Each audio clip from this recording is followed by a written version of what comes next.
Para los que están preguntando tímidamente, ¿cómo puedo servir a la niñez vulnerable? Para los que ya caminan en el heme aquí. Para los que están a punto de empezar o quienes llevan una vida en esta trinchera. Para el cristiano con hambre y sed de justicia. Todos sean bienvenidos a otra edición de Religión Pura, el podcast de Alianza Cristiana para los Huérfanos, Evangelio, Familia, Iglesia y Sociedad. Hola, bienvenidos a otra edición de Religión Pura. Hoy estamos en confianza, siempre estamos en confianza, la verdad. Los invitados tienen que entrar en confianza. Yo creo que no existe así como un podcast medio raro donde estemos incómodos, ¿no? ¿Bueno? No, la verdad es que no. Así que bienvenidos. Para nosotros es un gusto dejar grabadas conversaciones que de todos modos tenemos en privado, porque las tenemos. Tratamos de ser un poco más civilizados aquí, pero no es nada que no hablaríamos en privado, así que es un gusto. Estoy aquí con David McCormick y Mirna Espinosa. Mi nombre es Aisha de López y esta es otra edición. Vamos a hablar de algo que una mamá nos pidió hablar. Si ustedes quieren sugerirnos temas, estamos súper abiertos a recibir sus sugerencias y lo más fácil es en el mensaje directo en Instagram. Facebook no nos encanta revisar los mensajes, la verdad, porque es un relajo Facebook ustedes, pero pueden atreverse a escribir si solo por ahí nos siguen, pero preferimos Instagram. Es lo más fácil. Entonces, esta mamá nos escribió para básicamente contarnos que estaba teniendo dificultad con uno de sus hijos porque le hacen mucho bullying. Yo posteé algo en redes donde hablé acerca de, aprovechando el reinicio a clases, cómo es de nuestra parte como papás podemos tener más intencionalidad en preparar a nuestros hijos para ser buenos compañeros en esos primeros días, ¿verdad? Vos sabiendo que, digamos, en mi caso, pues mis hijos tienen un montón de años en el mismo colegio, entonces son los que ya entran y entonces ya todo el mundo se conoce, no sé qué. Entonces yo sí siempre procuro decirles, fíjense si hay alguien nuevo, pregúntenle, ¿verdad? ¿Dónde estudiaste? ¿Qué te gusta comer? Venite conmigo, etcétera, etcétera, porque yo fui niña nueva y lo peor de todo, ustedes, que entré a un colegio nuevo en 5º grado, pero entré 2 semanas tarde. Ustedes saben lo que es en esa etapa de preadolescencia, entrar tarde a la fiesta. Eso es terrible, ¿verdad? Entonces fue un suicidio social. Entré 2 semanas tarde y entré usando unos tenis Converse rosados. Hoy en día todo el mundo quiere esos tenis. Yo estaba adelantada al tiempo.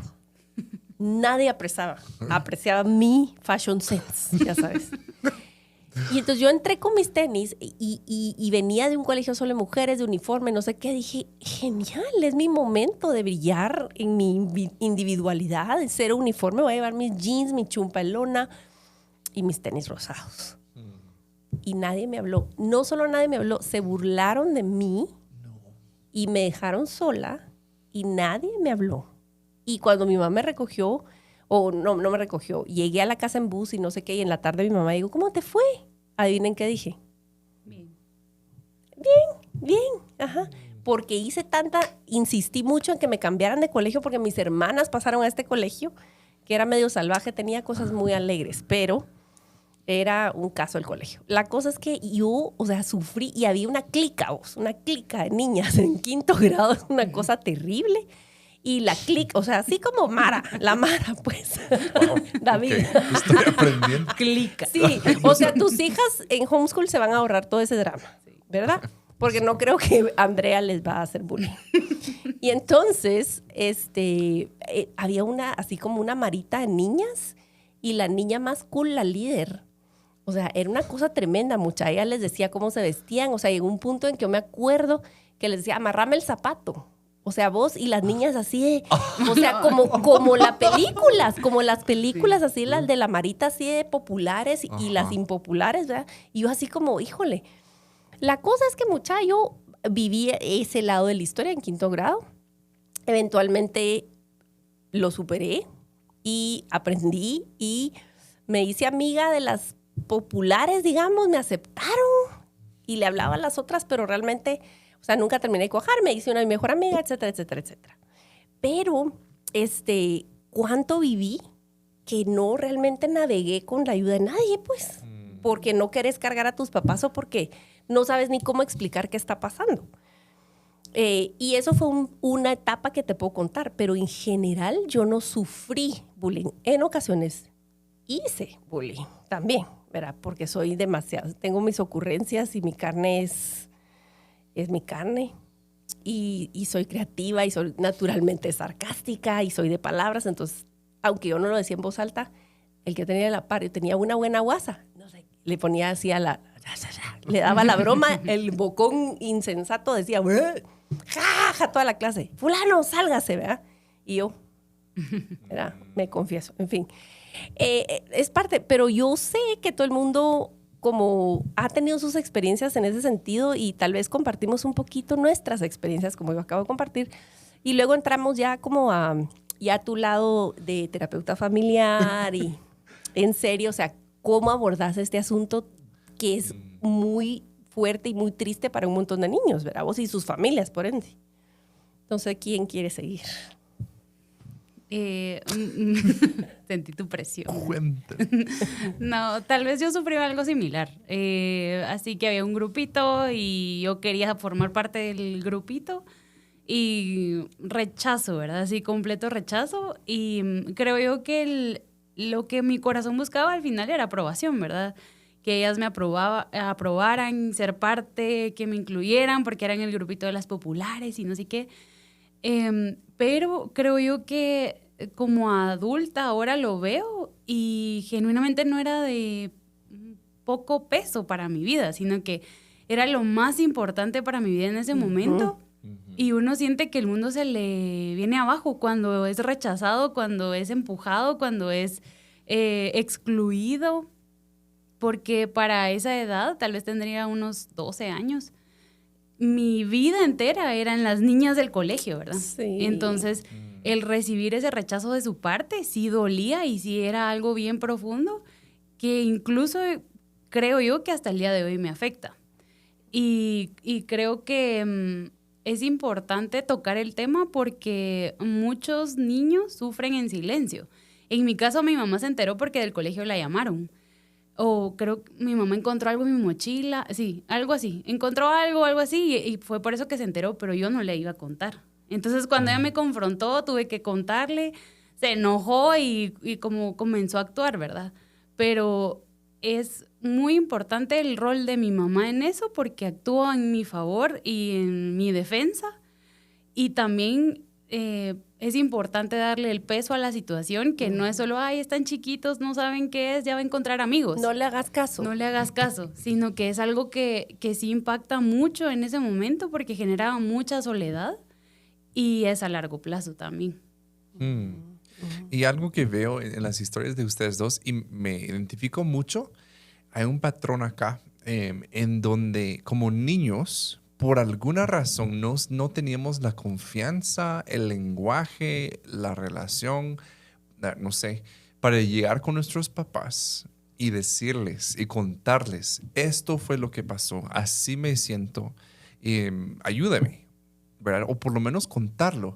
Y yo estoy consciente de que tengo más o menos algunas ideas, pero yo creo que si nosotros pudiéramos llegar a entender por qué, yo creo que nuestras vidas emocionales cambiarían mucho, no en un instante, pero podríamos hallar mucha sanidad si podríamos identificar en qué momento o qué pasó para que yo no tuviera la confianza de decirle a mi mamá, a mi papá esto, ¿verdad? ¿Qué pasó? ¿Qué mentira estaba creyendo? Porque probablemente esa mentira se ha madurado y cambiado, pero la misma mentira que sigo creyendo hoy. Que nadie se puede enterar de mis cosas, yo tengo que lidiar con esto solo. No sé cuál será la cosa que estamos creyendo, pero creo que es muy importante, me identifico con eso. Ahora, mi experiencia fue diferente, tampoco fui así como, hay una película, ¿la han visto? Como Chicas Malas. En esa estoy pensando. Ah, claro. Ajá. O sea, tarea de esta semana sería de ir a ver No la vean. esa película. Claro que sí. Que la vea. No, pero tampoco fui, siento yo, así como cruel todo el tiempo, ¿verdad? Pero sí teníamos un grupo de amigos y amigas muy sólido, o sea, un grupo y era muy difícil entrar. También habíamos estudiado toda la primaria y todo secundaria, no, ¿qué sigue la primaria? Como básicos, ¿va? Digamos. Juntos éramos un grupo bien formado que todos los días después de las clases íbamos a la casa de aquel, a la casa mía, así como un grupo bien unido. Y sí, habían otros que no formaban parte de ese grupo y nosotros así descaradamente nos burlábamos de ellos. ¿Saben qué estoy pensando? Eras la clica. Sí. La tuya era la clica. Sí. Sí, la verdad. Aunque uno en ese momento no lo siente tan así, no, tal vez, claro, ¿verdad? Claro. Pero, ¿sabes qué otra cosa? Que estoy como muy consciente que yo crecí también en una escuela siempre muy multicultural. Mis mejores amigos, uno era de Filipinas, otro era de Irak y otro era así como de Canadá. Éramos como 4 que éramos muy buenos amigos, pero tenía muchos amigos que eran de otros países. Pero a veces si ellos tenían acento, por ejemplo en inglés, era razón de burla. Yo recuerdo un amigo que era de China y tenía un acento en el inglés y nosotros nos burlábamos de él. Pero ¿sabes qué me doy cuenta acá? Es que muchas veces el bullying viene por cosas que la otra persona no tiene nada de control sobre eso. Ajá. No tienen control de eso. Por eso viene la crueldad realmente del bullying. No es algo como, mira, no me gusta tu peinado. Es no me gusta tu pelo. O sea, cosas que tú no puedes cambiar, ¿verdad? De ti. No, o sea, no me gusta algo muy esencial de ti. Y no solo que no me gusta, pero lo voy a visibilizar y voy a hacerte sentir mal públicamente, de verdad. O sea, si uno lo vemos así, qué cruel es el bullying. Muy cruel. Fíjate que, digamos, hay tantos ángulos y que uno quisiera como mágicamente intervenir, ¿verdad? Para que se esfumara. Porque es un sufrimiento, como dice Mirna, ¿cuánto tiempo pasaste vos calladita subiéndote al carro? Bien, y tratando de hacer tu tarea y al otro día volver a bajarte del carro. Yo me acuerdo. Ay, ya queda el vacío en el estómago porque ya te estás acercando a la puerta del colegio. Y no querés bajarte, pero no querés, o sea, y sabes que David ni siquiera es como, no quiero decirle a mi mamá, no, o sea, yo, sabes, estoy retrocediendo y yo creo que mi yo de 11 o 12 años tal vez ni siquiera consideraba que era algo digno de decir. Exacto, exacto. Es como, es decir, ¿qué creencia tan profunda tenía yo de decir, esto ni siquiera lo voy a decir a mis papás, no, o incluso es mi culpa, porque escogí estos tenis. Calcula. Y por cierto, nunca más me volví a poner esos tenis. Nunca más. Eso sí, ya no me tengan tanta lástima porque me repuse bastante bien. Y me recuperé. Sí, no, ¿sabes qué? No. Empoderada. No. Sí, hay que tenerle tristecita a la Aisha de 11. Sí se merece ese, sí, está bien, no, te voy a validar eso. Pero me refiero a que gracias a Dios, ¿verdad? Que el Señor nos permite superar tantas cosas y hoy en día incluso te voy a decir una cosa, algo tan visible en mí como mis canas. Fue una decisión del 2017 para acá, después de años de teñirme el pelo, porque alguien que tenía una voz importante en mi vida me dijo, mira, Aishita, te dejé pagado el tinte. Porque me empecé a canar a los 30 y pico. Entonces ahí pasas con la fulana para que te las tape. O sea, imagínate vos la dinámica que había ahí para que yo ni siquiera me preguntó nada. ¿Y yo qué crees que hice? Gracias. Claro. Y fui y por años me tapaban las canas solo porque de plano estaba mal. Y luego yo así como, entre otras cosas, soy práctica y nunca iba a tiempo. Entonces de todos modos ni me las tapaba bien. O sea, ni siquiera lo hacía bien. Por muchas razones, pero yo me doy cuenta de que ha sido parte de un proceso de decir, ¿sabes qué? Lástima, si no te gusta, a mí me gustan mis caras, gracias, ¿verdad? Y ya, y así está. O sea, digo, un proceso bien drástico de tenis Converse rosados a canas, ¿verdad? Y me alegra decirles que una de mis hijas ama los Converse rosados y los usa actualmente. Full circle. Sí, ahí está. Círculo completo. Interesante. Bueno, y mira, ahí... hay varios lados aquí, ¿verdad? Por un lado, el ejercicio de porque nosotros vemos a nuestros hijos actuar, si estamos haciendo bien nuestra tarea, involucrándonos, no solo tiempo de calidad, eso es casaca, señores, perdónenme. Se requiere tiempo, no solo es tiempo corto donde voy a estar 5 minutos, pero te voy a dedicar 5 minutos. Necesitas tiempo, David. A eso me refiero. Sí. Yeah. O sea, no solo es con la excusa de tiempo de calidad, no les voy a dar tiempo, sino los niños necesitan convivir, pasar tiempo, que vos jugues con ellos y si no jugás, por lo menos observarlos, estar en el parque, ver cómo interactúan, etc. Y ahí te vas a dar cuenta de dónde hay ciertos indicios, ¿me entendés?, de crueldad o de juego inapropiado, lo que vos querrás. Y ahí es donde entras a intervenir o a guiar, ¿verdad? Depende de la etapa en la que estén. Entonces, por un lado está, creo yo, la guianza que uno les da. Y más que guianza y palabras, el ejemplo, ¿verdad? De cómo tratás vos a alguien con menos poder, ¿verdad? Eso es así como muy importante. Y siempre yo procuraba, ¿verdad?, con mis niños pequeños, que se pusieran a pensar cómo se siente el otro. Cuando lastiman a alguien más y se pone a llorar, ¡ay, pedirle perdón! Es lo clásico. ¡Vaya a pedirle perdón! Ni lo pones a pensar, ni están pensando realmente qué pasó. ¿Tú cómo crees que se sintió fulano? ¿Qué hubieras hecho tú si ¿verdad? Tal cosa? Y esas son preguntitas que van haciendo un trabajo en el corazón de los niños para poder actuar diferente, ¿verdad? Eso es por un lado. Pero ¿qué hacemos vos, David? ¿Qué haces vos cuando una mamá te dice es que, mire, mi hijo no consigue amigos, o sea, no logra entablar amistad, es el rechazado?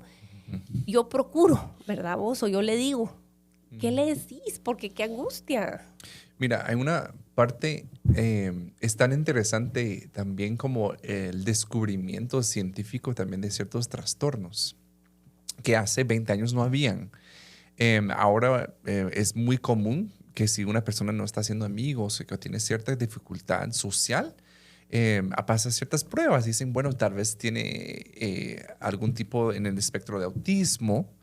Y de verdad que ese es un regalo para los padres, que ahora se puede diagnosticar. Yo recuerdo a mi mamá, ella leyó, yo tengo un sobrino que nació y para nosotros fue como una clase introductoria a qué es autismo, porque no nació con autismo, pero tiene autismo.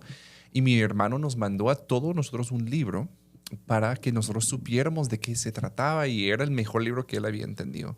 Y mi mamá, a sus, digo que 60 años quizá, leyó el libro y dijo, por fin tengo las palabras para explicar cómo me he sentido toda la vida, y de niña específicamente. Y él no entendía de que quizá incluso tenía cierta condición. No era de que ella solo era rara, porque así era el lenguaje en ese tiempo. No, ella es rara y es normal, ¿verdad? Y ahora es un poco más de como entendimiento, además el lenguaje es un regalo. Entonces, yo diría a los padres, si tú estás consciente de que hay una dificultad, tratemos de ponerle nombre. Eso ayuda muchas veces cuando hay un poco más de lenguaje, porque incluso las personas que dicen, aunque no es de que es mi desempeño, no es de que me falta esfuerzo, es que yo realmente tengo este diagnóstico, da cierta libertad. Eso es por un lado. Y cuando estamos hablando de chicos que han sido adoptados o que han sufrido trauma de cierta manera, ese trauma complejo que han experimentado en sus años de desarrollo va a afectar la forma que interactúan con los demás. Totalmente. Y a la medida que ellos puedan entender en contexto de una relación sana de que mis experiencias previas me han formado y por ende yo actúo de cierta manera, les puede dar cierta libertad. No estoy diciendo que es que actúas raro porque fuiste abandonado de niño. No, eso no es lo que estoy diciendo, pero sí podemos ir nombrando ciertas tendencias y ir conectando ciertas conductas con ciertas experiencias en el pasado, conforme el chico vaya creciendo. Perdón que estoy dando todo este... No, está súper necesario. Preámbulo. Pero para llegar al punto, entonces yo soy el padre, a mí me llaman, dicen, mira, a la niña le están haciendo bullying, ¿qué vas a hacer? Hay una línea muy delicada, porque depende mucho también de la edad que tiene el niño, ¿verdad? Donde el niño necesita protección, ¿verdad? Que son los roles principales de los padres de protector, ¿verdad? Entonces tampoco podemos decir, hay que mirar la escuela, ¿qué hacen? Porque estoy lavando mis manos. No, o sea, tú en todo momento llevas el título de protector de tus hijos. Y si tú ves que la escuela no está protegiendo, una responsabilidad delegada en ese momento es tu responsabilidad intervenir. Ahora bien, lo que se ha visto creo que mucho más son las mamás que lo hacen demasiado. Y no solo lo hacen en la escuela, lo hacen en la escuela dominical, lo hacen con su suegro, lo hacen aquí, lo hacen acá, lo hacen con su esposo, nadie puede cuidar a su hijo como ella, ¿verdad? Entonces también se ve en otras esferas de la vida. Pero ahí sí requiere sabiduría. En tu caso, te cambiaron de colegio. Y para mí eso representa que te tomaron en cuenta tu voz, ¿verdad? Te escucharon.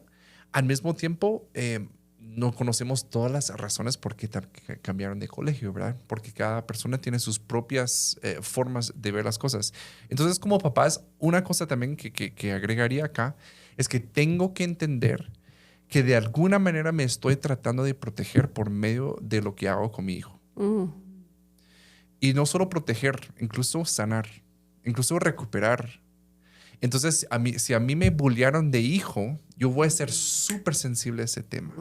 Y quizá no voy a permitir que mi hijo experimente nada de eso porque entiendo el dolor que causa. Entonces, y en mi caso, digamos que yo fui el bully, entonces ni voy a tomar en cuenta, te bullearon. No, hombre, solo ponete las pilas y no voy a escuchar su voz. Entonces, tengo que entender que constantemente estoy tratando y inconscientemente estoy enredando mi propia historia con la vida de mi hijo. Cuando yo puedo desmenuzar eso un poco, desenredar mi historia, y no se trata de lo que necesito yo como papá o mamá, aunque sea adoptivo, aunque tenga autismo, sea lo que sea. Cuando yo puedo separar un poco y puedo preguntar, ¿qué necesita mi hijo? Esa es la pregunta. ¿Verdad? Entonces yo creo que partiendo de ese, ¿verdad? Que fue un gran preámbulo, pero llegando a ese punto, ¿qué necesita? No lo que necesito yo. Tú eres el adulto. Sí. Perdón, pero ya pasaste la primaria, aunque te llevó el río, pero ya lo pasaste. Pero ahora le toca a tu hijo. ¿Y tú cómo vas a hacer como papá o mamá? Totalmente. Sí, algo que pensaba yo, como regresando en esa época, la importancia de recibir la aceptación y la aprobación desde mi casa. Ser aceptada y ser valorada y que me escuchen y que me vean desde mi casa para yo saber que al menos ahí tengo un lugar seguro. Lo que pasa en el colegio o en cualquier otro lugar de comunidad, pues pasará a segundo plano, pero mi prioridad siempre debería ser que en mi casa tengo un lugar seguro. Y para eso, como tú decías, necesitamos prestar atención a lo que están diciendo los niños, a sus necesidades, a lo que les hace falta. O, por ejemplo, que mi mamá me preguntara, ¿por qué quieres ser amiga de ellas? ¿Qué pasa con ellas? ¿Qué estás buscando en ellas? Y realmente un interés profundo en dónde está mi corazón parado, qué está esperando mi corazón recibir para de alguna forma suplirlo, obviamente apuntando al Señor como prioridad. Y segundo, apuntando a su familia que está respaldando y que está haciendo ese lugar que mi corazón anhela, porque anhela aceptación y aprobación. Y mi familia debería ser el principal canal que está proveyendo eso. Totalmente. Tengan por seguro que si ustedes son un lugar seguro, un lugar donde hay risas, un lugar donde hay espacio para expresar tu frustración, para decir lo que estás sintiendo, aún en una manera imperfecta, tu hijo va a tener resiliencia para poder rebotar de estas situaciones. Y como vos decís, tenés la sabiduría de en qué momento intervenir, en qué momento meter cuchara y cuánto, ¿verdad? Vos, hay momentos en que necesitan que seas un tigre. Anda y agárrate y peleate con quien sea, porque es lo que requiere la ocasión y tu hijo necesita ese precedente. Genial. Pero es esa sensibilidad, ¿verdad vos? Y yo, cabal, te iba a decir, Mirna, que qué maravilloso es Dios, qué increíble, porque yo creo que yo no conozco a alguien que te conozca que no te anhele cerca. O sea, ¿verdad? Lo digo así en serio, Mirna es la favorita sí. O sea, te conocemos y es así como, viene Mirna. O sea, en mi casa... Es la mía. O sea, de verdad, Mirna, es así como, imagínate cómo el Señor ha ido obrando y creo que mucho tiene que ver con eso que estás diciendo, tu nido seguro, tus hermanos, tus papás fueron tus porristas, ¿verdad vos? Y todo, Y creo que tus hermanos tienen mucho que ver. Yo conozco a esta familia y los amo con tanta intensidad. Y creo que hicieron un buen trabajo tus papás en hacer equipo de ustedes, ¿verdad? En fin, creo que la prioridad no es lograr que tu hijo sea el más popular del grado, ¿verdad? Vos, ese no es el fin de lo que estamos diciendo, o que sea aceptado y aplaudido, sino más bien que sepa su identidad dentro de tu casa, dentro de tu vida, en Cristo, obviamente, y de ahí va a brotar todo lo demás. Y quiero decir que quizás ha habido un factor grande, es la personalidad de nosotros como papás y la personalidad de los hijos. Porque puede ser que yo sea súper extrovertida y mi amiga de medio mundo. Totalmente. Y mi hijo quiera 2 o 3 amigos y eso está bien. Y yo me preocupo. ¿Verdad? ¿Vos qué dirías vos en cuanto a eso de que a veces no hay buen fit naturalmente? Sí. Sabemos que Dios obra a través de las diferencias y todo, pero hay dificultad en las relaciones en ese sentido a veces.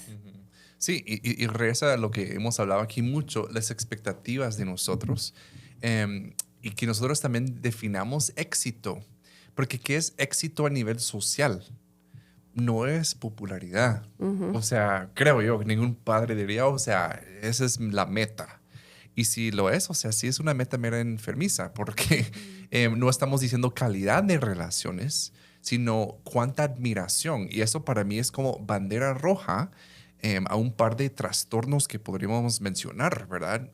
Son como características muy narcisistas o antisocial incluso, donde el antisocial no es de que se aparta, sino es que no considera a la otra persona. Entonces, una bandera roja, por ejemplo, en tu hogar, es si, siempre yendo a los extremos que son los más peligrosos, si tu chico nunca habla de sus compañeros, eso es una bandera roja que tu chico está haciendo bullying porque no tiene relación con nadie. Está oprimiendo a los demás, más bien no interactuando con ellos como pares. Al otro extremo, si solo hablan de sus compañeros, están enredados con ellos, que también es peligroso. Debe haber un balance en donde tampoco es su mundo, ¿verdad? Y tampoco es nada, porque eso no es cierto. Entonces, ¿cómo podemos hacer como papás? Yo creo que, como siempre repito, estar consciente de tu propia historia puede ser una de las herramientas más poderosas que tú utilizas. Entonces, antes de ver ¿pero qué hago hoy? Tal vez lo que tú haces hoy es hacer un ejercicio de autobiografía y escribes las escenas más dolorosas de tu primaria. Describes qué pasó cuando a ti te rechazaron o cuando tú rechazaste, qué pasó, ¿verdad? De estar consciente de tu propia historia, porque eso tiene una voz más importante en este contexto. Entonces, estoy totalmente de acuerdo con Mirna que los padres deben ser ese lugar seguro. ¿Cómo lo hacemos? Preguntando, siendo intencional. No, ¿cómo te fue, mija? ¿Cómo te fue hoy? Bien, qué bueno. O sea. ¿Sabes qué?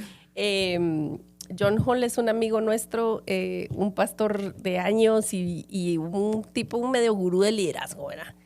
Y pasamos unos días juntos ahorita en las vacaciones de fin de año. Y entonces él hacía una pregunta al final del día a todos. Bueno, todos. ¿Cuál ha sido la mejor decisión de hoy? Y todos, tal cosa, tal. Mira, es una pregunta que a mí nunca me habían hecho. Y entonces la implementé y ahora que solo tengo ya 2 colegiales, 2 están en la universidad. Y se suben al carro y no les pregunto cómo les fue. Una tarde es que sí, pero días donde digo, bueno, ¿cuál fue la mejor decisión de hoy? Y ¿sabes qué? Se ponen a pensar y ya se bajan del carro como con otra expectativa, ¿verdad? Y entonces ha sido bien bonito y así es como te vas enterando realmente conversando con ellos y echando el ojo, ¿verdad? Y conversaciones genuinas. Sí. ¿Verdad? No, sí. Planificadas, exacto. Sí. Yo también quisiera agregar que es una oportunidad perfecta para hablar sobre el sufrimiento, porque digamos que en esas etapas tal vez no se ve tan fácil cómo sufrimos o que este mundo está caído, y tal vez es una herramienta tanto desde la perspectiva de quien está haciendo bullying como quien está siendo bulleado, de esto es sufrimiento también, estoy haciendo sufrir a otros o estoy sufriendo yo también, y también una oportunidad para orar y pedirle al Señor por recibir su amor, su misericordia, su gracia, y hacer peticiones buenas de quiero amigos, quiero buenos amigos. Cuando yo era niña yo pedía por buenos amigos. Esa era mi oración constante. Tal vez no oraba bien. No sé quién ora bien, pero sí era una oración constante y años después el Señor la contestó. Ustedes son evidencia de eso. Pero sí, gracias a Dios, sí tengo evidencias que el Señor contesta las oraciones de una niña de 12 años que estaba desesperada. En ese momento sufrí, pero ahora yo entiendo que era necesario para mi corazón y es bueno que los papás acompañen a sus hijos en medio de ese sufrimiento y los apunten a hacer buenas oraciones delante del Señor. Uf, qué buen punto. Llevarlo a oración y decirle, ¿sabes qué? Yo le digo algo a mis hijos, se los he dicho muchas veces, el Señor tuvo 13 años. Se nos olvida, ¿verdad vos? Porque solo ves al hombre de barba así ya ahí con sus discípulos o en la cruz o resucitando, pero Jesús tuvo 15. Claro. Jesús tuvo 12. O sea, Él sabe exactamente lo que está sintiendo y no estoy exagerando. Es verdad y eso es un buen recordatorio para ellos. O sea, Dios no está lejano de mi situación y no es poca cosa. Era lo que vos dijiste al principio era tu mundo, era tu vida. Uno como adulto tenés tanta perspectiva porque has conocido, primero Dios, ustedes tienen a mucha gente en su vida y muchas experiencias que te permiten tener una perspectiva. Pero uno es güiro, el mundo es de este tamaño. Exacto. Y es eso, ¿verdad vos? Sí. Y para ir cerrando, una última cosa, y no podemos subestimar, es una palabra, subestimar, ¿verdad? Sí. Qué amplio vocabulario. Es que, por los que no saben, invento palabras frecuentemente. Sí, Shakespeare lo hacía. ¿Verdad? Claro.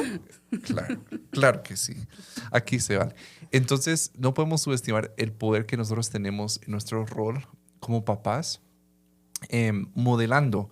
Y a veces decimos como papás, yo odio las peleas y me hace súper incómodo cuando la gente levanta su voz y todo eso. Así que evito las peleas, pero yo trato de visibilizar conflicto con mis hijos, pero de una forma sana. No voy a decir como, ay, es que viera la mierda en lo que me dijo hoy, me cae súper mal. Esa es una forma no saludable de hablar sobre el conflicto.